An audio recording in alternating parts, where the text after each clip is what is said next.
Hello everyone, I am Meenu और आप मेरे साथ सुन रहे हैं मोहब्बत है बस तुमसे कहानी का एपिसोड नंबर 77। तुम बताओ, आजकल तुम हमेशा गुमसुम क्यों रहती हो? क्या बात है? किसी ने कुछ कहा क्या? उसने कहा ही था कि पीयू चुपचाप वहां से एक हाथ में पानी की बोतल लिए कंधे पर अपना बैकपैक उठाए वहीं एक तरफ रखे लकड़ी के रैक की तरफ बढ़ गई जहां सबके शूज रखे थे। क्या हुआ पीयू? आंटी ने गुस्सा किया क्या? बताओ तो पीयू। उसके उठते ही स्वयं भी उठ गया और उसके पीछे पीछे चलते हुए लगातार पूछने लगा, जिससे आखिरकार चिढ़कर पीयू पलटी और भड़कते हुए बोल पड़ी। हाँ, पीयू को प्रॉब्लम है, पर तुम पीयू की प्रॉब्लम नहीं समझ सकते। कोई भी पीयू की प्रॉब्लम नहीं समझ सकता। अब सामने से हटो और मुझे जाने दो। पहले ही मूड खराब है पीयू का और गुस्सा मत दिलाओ। अपनी बात पूरी करके रैक से अपने शूज निकालकर वो एक तरफ बढ़ गई। वहीं स्वयं हैरानी से उसे देख रहा था। जब उसे होश आया तो वो भी पीयू के पास जाने लगा। तभी उसकी उम्र का ही एक लड़का उसे देखकर बोला, स्वयं, तेरा पैर ठीक हो गया क्या? उसकी बात सुनकर स्वयं के पैर ठिठक गए। अगले ही पल अपने पैर को पकड़कर हल्के से लड़खड़ाते हुए उसकी तरफ बढ़ते हुए बोला, नहीं तो हैरी, किसने कहा ऐसा? अरे वो मास्टर ने स्प्रे किया था ना, इसलिए बस दर्द कम हुआ थोड़ा, लेकिन दर्द तो अभी भी है। हैरी ने झट से उसे आगे बढ़कर संभाल लिया और उसका कंधा थपथपाकर कहा, तो संभल कर चलना। बता कहाँ जाना है, मैं पहुंचा देता हूँ। स्वयं ने दूसरी तरफ गुस्से से मुंह फुलाकर बैठी पीयू को देखा तो हैरी उसे सहारा दिए उस तरफ बढ़ गया।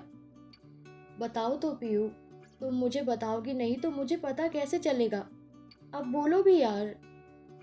पीयू के पास बैठकर संजीदगी से पूछता स्वयं आखिर तक झल्ला गया तो पीयू वहां से उठने लगी, मगर उसका हाथ पकड़कर स्वयं ने उसे रोक लिया। अच्छा, आई एम सॉरी। याद है हमने एक दूसरे से प्रॉमिस किया था कि हम एक दूसरे से कोई बात नहीं छुपाएंगे। तो चलो बताओ मुझे क्या बात है? क्यों पीयू इतनी परेशान है? पीयू ने एक पल को उसकी उन गहरी भूरी आंखों में देखा। अगले ही पल चेहरा लटकाए मासूमियत से बोली, तुम पीयू की प्रॉब्लम समझोगे? स्वयं ने उसके सिर पर हाथ रखकर कहा, पक्का तो नहीं कह सकता, बट मैं पूरी कोशिश करूंगा कि जिसे कोई नहीं समझ सकता उसकी प्रॉब्लम मैं समझ सकूं। तुम्हें पता है ना, पीयू लव्स मम्मा और मम्मा भी पीयू को बहुत प्यार करती है, लेकिन जब से मम्मा की शादी हुई है मम्मा पीयू पर ध्यान नहीं देती। आई नो पापा ऑल्सो लव्स पीयू, लेकिन अब पीयू की मम्मा पीयू से प्यार नहीं करती। वो अब पीयू से पहले जैसे प्यार नहीं करती। ना ही वो पीयू को स्कूल के लिए रेडी करती है और ना ही उसके लिए टिफिन पैक करती है। वो चेंज हो गई है। अब वो पीयू को टाइम नहीं देती। अब वो उसका ख्याल नहीं रखती। सारी चीजें बुआ या मासी करते हैं। मम्मा तो पीयू को गुड नाइट भी बोलने 3 दिन से नहीं आ रही। आखिरी तक बोलते बोलते उसका गला भर्रा गया और आंखों से आंसू लुढ़क गए। स्वयं ये जानकर हैरान था कि छोटी सी पीयू के मन में कितनी बड़ी बात चल रही थी।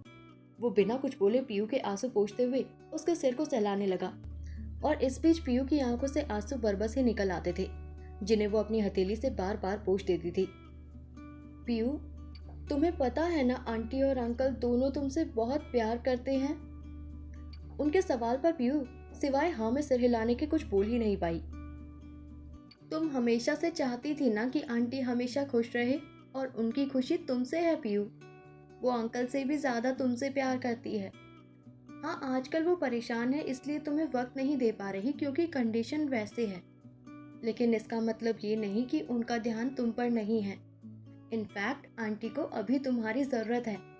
तुम तो इतनी समझदार हो, फिर क्यों ये चीजें सोच रही हो? आंटी और अंकल की जिंदगी में उनसे भी ज्यादा इम्पोर्टेंट तुम हो पीयू। वो आदि अंकल कहते हैं ना, माई princess is precious for everyone. तुम सबके लिए बहुत ज्यादा प्रेशियस हो, इतनी कि सब तुमसे प्यार करते हैं और सबसे ज्यादा अंकल और आंटी तुमसे प्यार करते हैं। इसलिए ये चीजें सोचना बंद करो और उठो, चलो प्रैक्टिस करने। कहकर उसने पीयू का हाथ पकड़ा और उठने लगा तो पीयू ने मुंह बना लिया, लेकिन अगले ही पल स्वयं ने उसे घूर कर देखा तो वो उठ गई। उस दिन क्लास से हमेशा की तरह पीयू स्वयं के साथ ही निकली। पीयू के घर पहुंच जाने के बाद स्वयं ने जब शालिनी से इस विषय में बात की तो वो हैरान रह गई। लेकिन स्वयं, पीयू हमेशा मेरे लिए सबसे जरूरी रहेगी। वैसा कुछ नहीं है जैसा वो सोच रही है। मैं बस आजकल परेशान हूँ, इस चक्कर में उस पर ध्यान कम दे पा रही हूँ। लेकिन इसका मतलब ये नहीं है। वो बोल ही रही थी कि वहाँ मोहन जी आ गई। क्या हुआ शालू, तुम परेशान नजर आ रही हो, सब ठीक तो है? शालिनी ने एक नजर स्वयं को देखा जो उसे ही देख रहा था। आंखों ही आंखों में उसने शालिनी को शांत रहने को कहा और खुद बोल पड़ा। नानू, आज प्रैक्टिस करते वक्त पीयू के पैर में चोट आ गई थी। बस इसी बात को लेकर आंटी परेशान है। शालिनी की तरफ पलटकर, आंटी, ड्राइवर अंकल वेट कर रहे हैं, मैं चलता हूँ।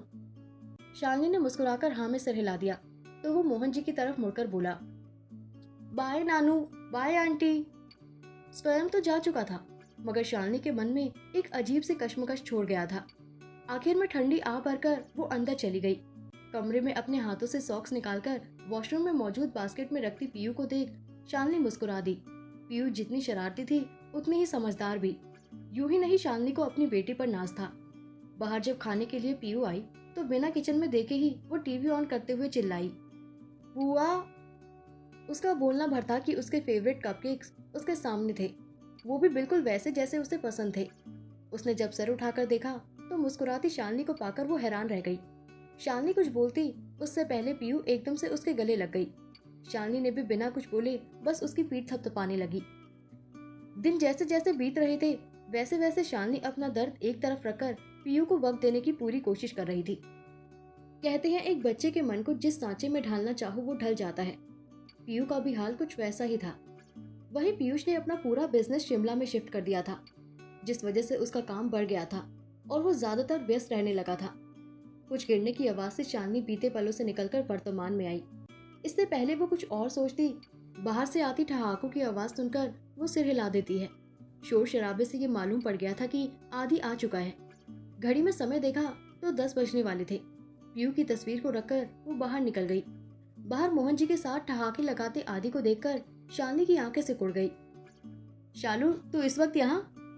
आदि ने उसे देखकर पूछा तो शालिनी ने उसे पूरी तरीके से नजरअंदाज करते हुए मोहन जी की तरफ देखा और बोली, पापा मैं चलती हूँ, काफी देर हो चुकी है, आप अपना सो जाना और ज्यादा टाइम तक टीवी मत देखना। मोहन जी ने हाँ में सिर हिला दिया तो शालिनी आदि के बगल में से निकलते हुए चली गई। उसके जाने के बाद आदि ने मोहन जी को देखा तो मोहन जी ने कंधे उचकाए और सोफे पर रिमोट लिए बैठ गए।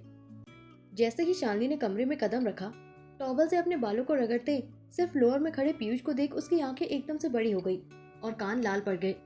अगले ही पल उसे होश आया तो अपनी आंखें भींचकर वो चिल्ला पड़ी, बेशरम इंसान, ऐसे कमरे में घूमते हुए तुम्हें शर्म नहीं आती? पीयूष ने पलटकर शालिनी को देखा और बेड पर पड़ी अपनी टी शर्ट उठाकर पहनते हुए बोला, आंखें खोल सकती हो तुम। शालिनी ने धीरे से अपनी आंखें खोली तो सामने ग्रे टी शर्ट और ब्लैक लोअर में खड़े पीयूष को देख उसने राहत की सांस ली। वो उसे देख ही रही थी तभी टॉवल को बेड पर रखते हुए पीयूष उसके करीब आने लगा। वो जैसे जैसे शालिनी के नजदीक आ रहा था, शालिनी के दिल की धड़कन असामान्य गति से बढ़ती ही जा रही थी। ये मेरा कमरा है तो मैं जैसे चाहूँ वैसे घूम सकता हूँ, और रही बात बेशर्मी की, तो बेशर्मी तो मैंने अभी की ही नहीं है। हाँ, अगर तुम चाहो तो। वो आगे कुछ बोलता उससे पहले उसके आंखों में झलकती शरारत को देख शालिनी उसके सीने पर हाथ रखकर उसे पीछे करते हुए बोली, अपनी बकवास बंद करो और खाना खाने आ जाओ, तुम्हारी वजह से सब भूखे बैठे हैं। शालिनी अपने दिल को संभालते वहां से निकल गई तो पीयूष सिर झुकाकर हंस दिया। ये लड़की हर बीतते दिन के साथ उसके दिल पर कब्जा करती जा रही थी। बालों में हाथ फेरकर वो भी कमरे से निकल गया। वो गाड़ी लगातार दिल्ली की सड़कों पर तेजी से जा रही थी और उसके अंदर बैठा शख्स सिगरेट के लंबे कश लेता अपने हाथ में मौजूद रिहा और रुद्र की तस्वीर देख रहा था। उसकी आंखों में मौजूद गुस्सा और नफरत साफ दिखाई दे रहा था। अगले ही पल उसकी खतरनाक हंसी पूरी गाड़ी में गूंज उठी। रिहा, रिहा, तुम्हारी खूबसूरती और ये मुस्कुराहट देखकर जी ही नहीं करता कि तुम्हें कोई तकलीफ दूं, मगर तुम मेरी हो, सिर्फ मेरी। तुम पर मेरा हक है, ना कि इस रुद्रांश चौधरी का। जो हमारे बीच आएगा उसे जाना होगा, हर हालात में उसे हमारे बीच से हटना होगा। तुम्हें शुरुआत में तकलीफ भले ही होगी मगर बाद में सब ठीक हो जाएगा। मैं सब ठीक कर दूंगा। तुम मेरी हो और तुम्हें मेरा होना ही पड़ेगा। अपनी बात खत्म करके उसने उस तस्वीर को 2 हिस्सों में फाड़कर सिगरेट का धुआं कार की खुली खिड़की से बाहर छोड़ने लगा। कौन है ये शख्स? क्या करना चाहता है रिहा के साथ? कौन सा तूफान आएगा रुद्र और रेखा की जिंदगी में? शालिनी क्यों नाराज है आदि से? पीयूष और शालिनी की जिंदगी में क्या होगा आगे? तिथि और आदि की कहानी कैसे बढ़ेगी आगे? जानने के लिए सुनते रहे मोहब्बत है बस तुमसे कहानी के आने वाले एपिसोड्स। और आपको ये स्टोरी कैसी लग रही है कमेंट करके जरूर बताएं। Thank you.